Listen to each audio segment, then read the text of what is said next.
Assalamualaikum warahmatullahi wabarakatuh.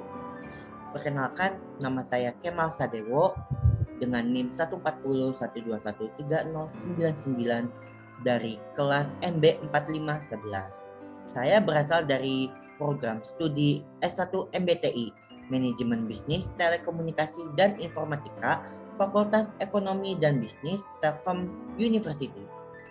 Pada kesempatan kali ini, saya akan mempresentasikan materi mengenai Ghazwul Fikri, perang pemikiran.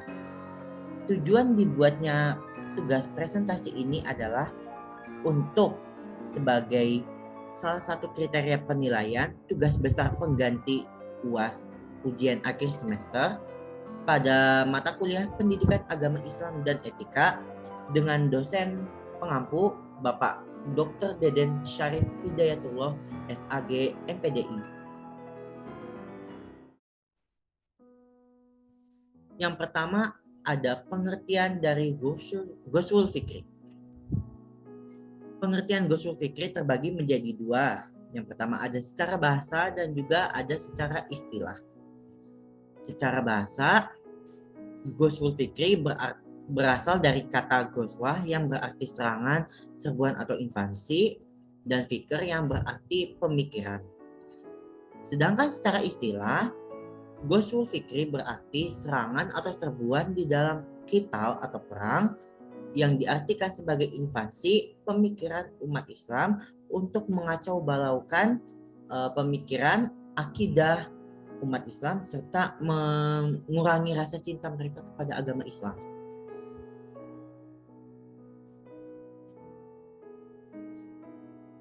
Berikutnya ada sejarah dari Ghazwul Fikri.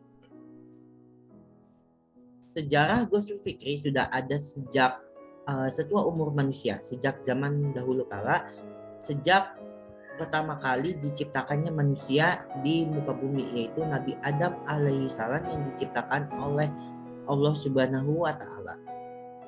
Makhluk yang pertama kali melakukan Ghazwul Fikri atau perang pemikiran ialah iblis laknatullah.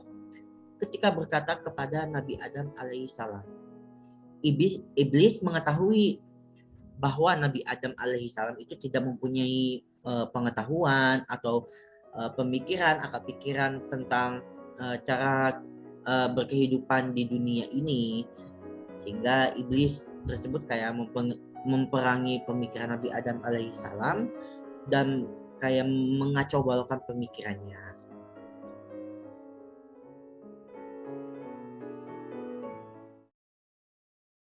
Berikutnya ada dalil mengenai Ghazwul Fikri.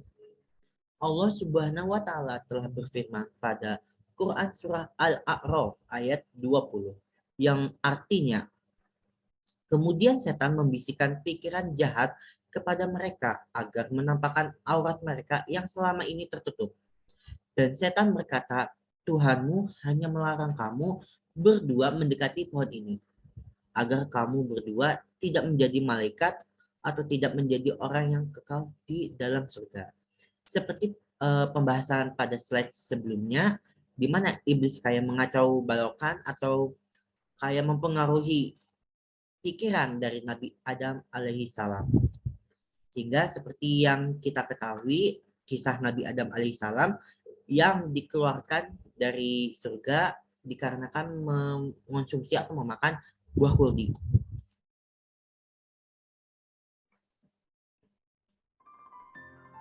Berikutnya ada tujuan dari Ghazwul Fikri ini.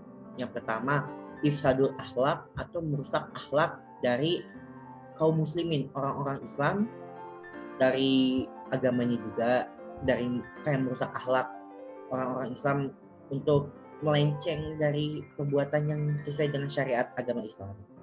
Kemudian yang kedua ada izadatus syaksiyah, yaitu melarutkan kepribadian orang Islam dalam perbuatan yang dilakukan oleh orang-orang kafir atau musuh-musuh Islam.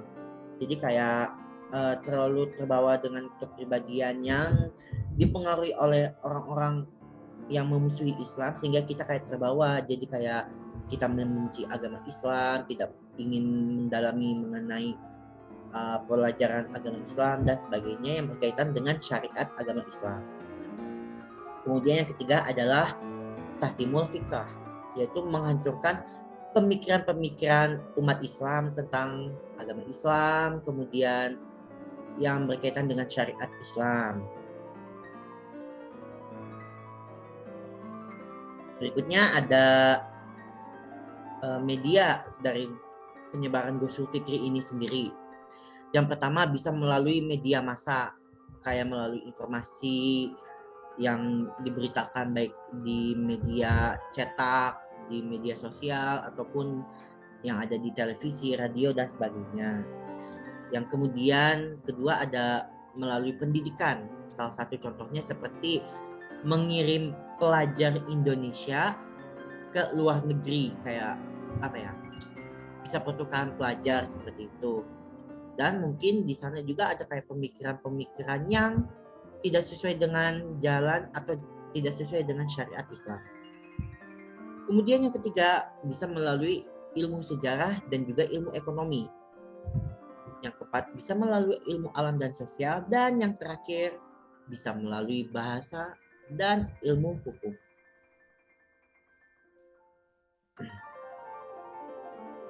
Berikutnya adalah metode-metode dari Ghusul Fikri. Yang pertama ada tashkik. Tashkik sendiri yaitu menimbulkan rasa keraguan-raguan atau seperti apa ya, kayak menimbulkan rasa keraguan terhadap Islam. Biasanya sasaran utamanya itu ada di Al-Quran dan hadis. Jadi kayak orang yang membenci Islam atau orang kafir yang membenci Islam, yang memusuhi Islam, kayak menghasut umat Islam kayak, oh ini Al-Quran tuh kayak gini, hadis tuh kayak gini. Jadi kayak menimbulkan rasa keraguan-raguan pada pemikiran atau kepada umat Islam tentang Al-Quran, hadis, sunnah, dan lainnya yang berkaitan dengan syariat-syariat agama Islam.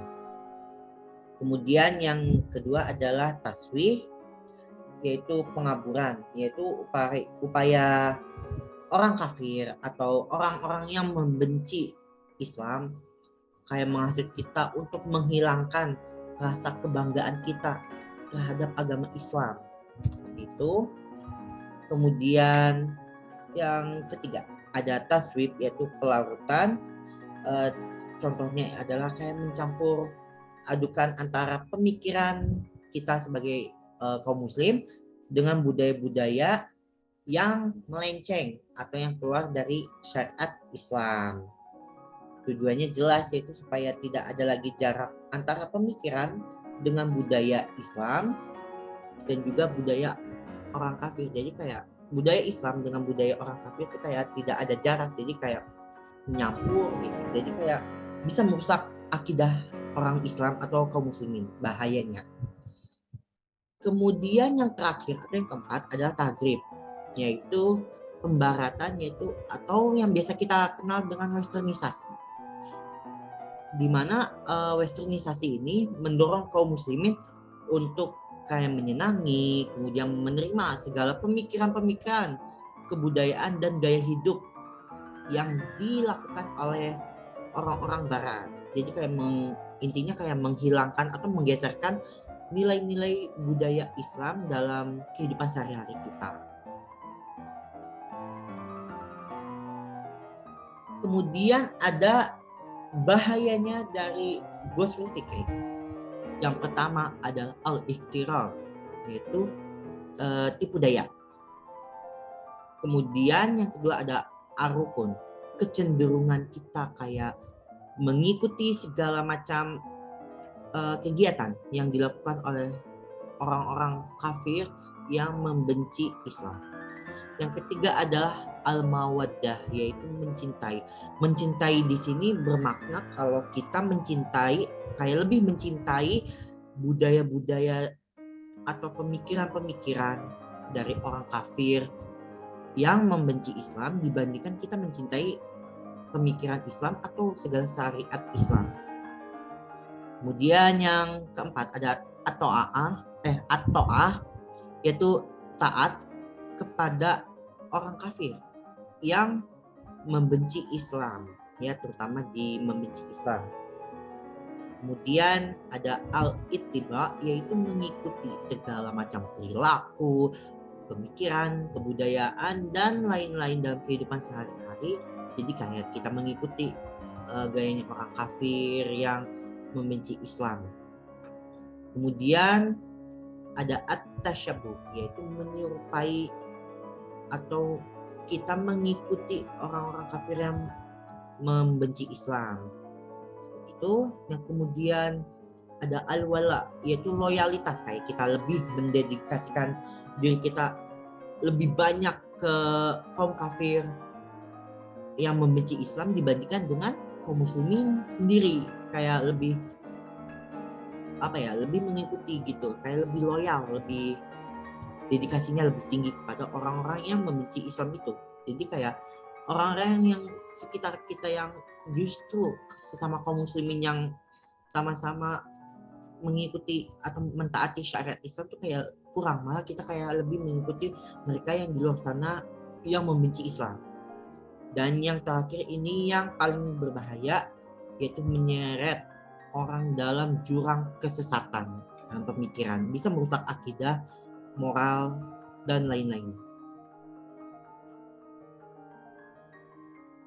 Kemudian ada cara mencegah dari ghusul fikri. Yang pertama, mengamalkan Al-Quran dan Sunnah dalam kehidupan sehari-hari. Yang kedua, mempelajari, memperbanyak, dan memperkuat ilmu dan sejarah Islam. Kemudian yang ketiga, meninggalkan hawa nafsu dan rasa cinta terhadap dunia yang berlebihan. Jadi kayak kita fokus banget sama dunia, kita melupakan akhirat, jangan sampai. Kemudian kita bisa mempelajari dan menambah ilmu pengetahuan mengenai ghusul fikri atau perang pemikiran. Dan yang terakhir, kita bisa berkumpul dengan orang-orang soleh dan berdakwah di jalan Allah Subhanahu wa Ta'ala.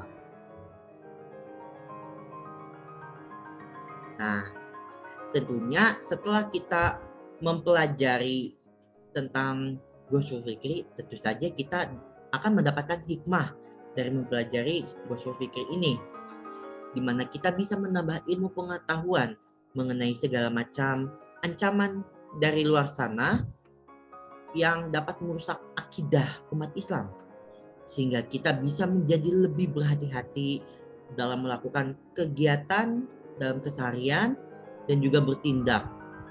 Kemudian juga kita bisa menumbuhkan rasa sikap mawas diri, serta kita bisa meningkatkan ketaatan kepada Allah Subhanahu wa Ta'ala dengan cara kita berdoa, juga beribadah kepadanya untuk memperoleh perlindungan dari Allah Subhanahu wa Ta'ala baik di dunia maupun di akhirat kelak.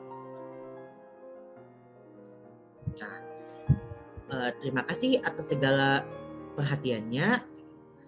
Semoga apa yang saya paparkan dari materi ghusul fikri ini bisa memberikan manfaat kepada audiens sekalian, juga bisa menambah ilmu pengetahuan juga. Terima kasih juga atas segala atensinya. Mohon maaf apabila ada kekurangan dalam perkataan ataupun perbuatan selama saya memaparkan materi ini. Sesungguhnya kelebihan dan kesempurnaan hanya milik Allah Subhanahu wa Ta'ala semata. Sekian presentasi yang dapat saya sampaikan, mudah-mudahan bermanfaat. Saya akhiri. Wassalamualaikum warahmatullahi wabarakatuh.